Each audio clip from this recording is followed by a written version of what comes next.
And when they left us, they granted us only one gift. Everyone would receive one power. And so, throughout the centuries, as the bloodlines have thinned out and faded, and everyone from the past has died, and their ancestors' blood is so thin within their veins, it no longer is sufficient enough to activate clan-like abilities. We were instead granted powers to help us navigate the world left behind in our ancestors' chaotic ruin. And as he says this, 42, we just look at him like, dude, you are fucking insane. And we just, like, walk away and continue. And we're like, what the fuck was that guy talking about?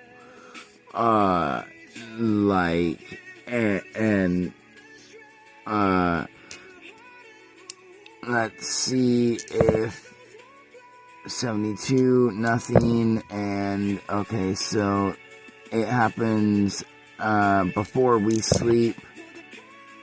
If it, and okay, so yeah, and something does happen, because that's a 34. 6, enemy. Let's roll the enemy chart. 1 is a bandit, so same thing, 64, so yes, this bandit also, he sees Derek's and Avon, and he's like, captains? And they look at this, like, young boy who's probably, like, our age, just old enough to, you know, get his power.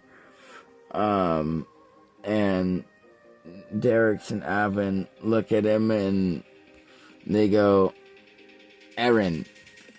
And so let's put that down. A-R-O-N.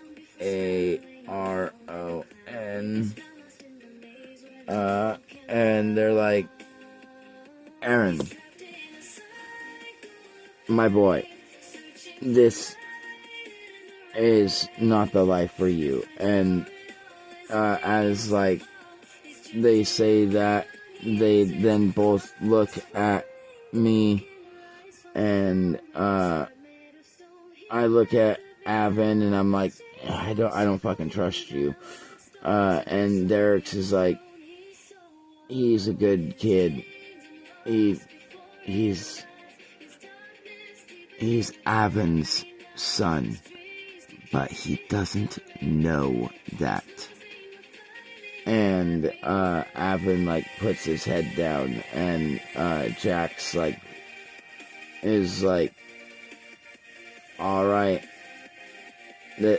that's all right, you know, because he's our age, so maybe we can make, like, a friend that's our age instead of, like, kind of like a mentor type figure.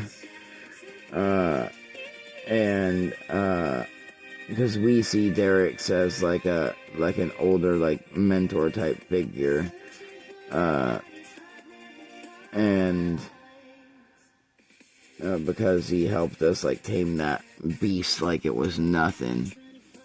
And so Aaron, you know, gets on up, and now the horse is full because it can fit 4 people, and we mark off day 8, and let's go ahead and do Day 9. So, alright. So 73, nothing happens in the morning.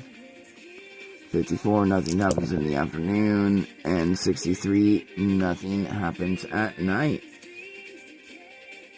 Alright.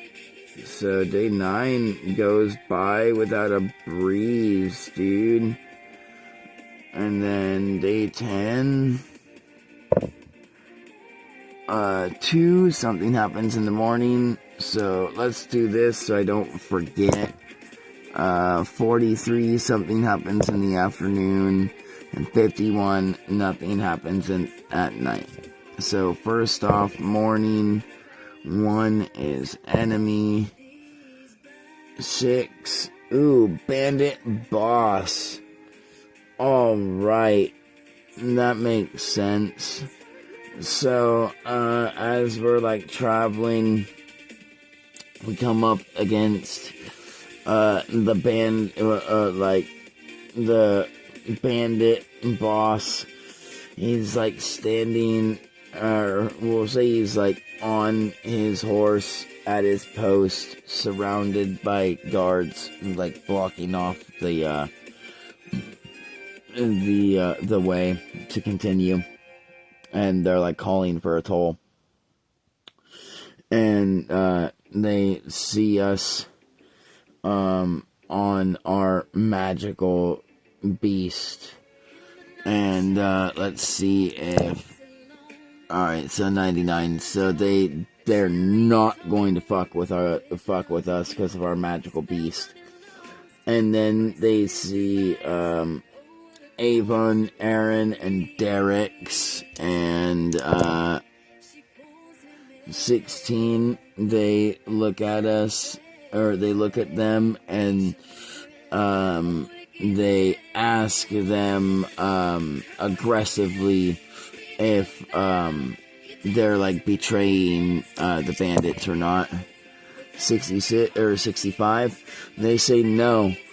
We're not betraying the bandits. We've actually been looking for you, Captain. And, Jack here is, a good young man who, helped save me and, from this fucking dude. And, I'll tell you later. But anyway, he's on his way to the kingdom, and we were gonna talk with you about going with him as you know, his crew. And let's see. The captain looks at us. Okay, 84 positively. Cool. And he says, what do you mean by that? And Derek's is like, well, you know, honestly, sir, I love the life that we have, but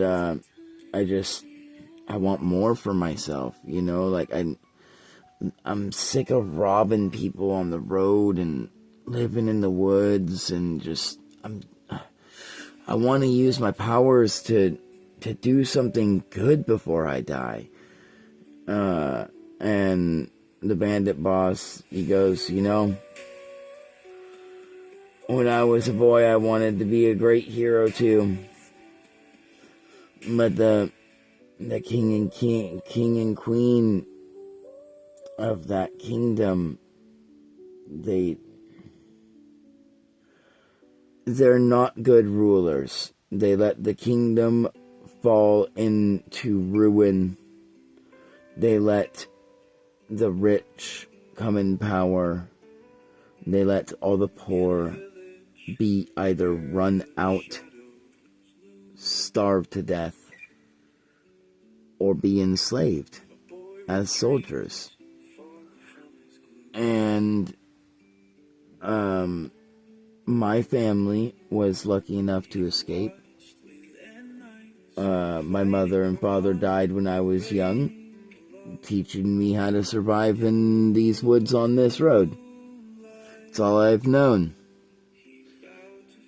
for a long time. But I did once have a dream, and Jack will look at the captain, and we'll say his name is Evan. Evan.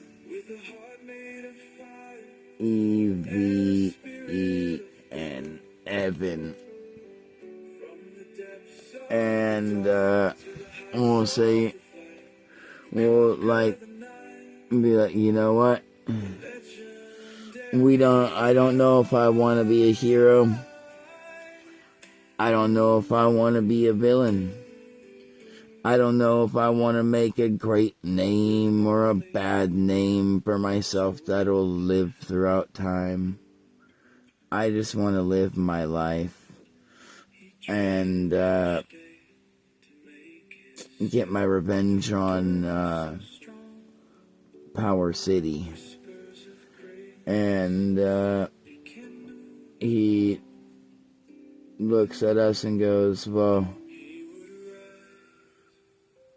I don't really have a problem with Power City. I've never been there. But I tell you what,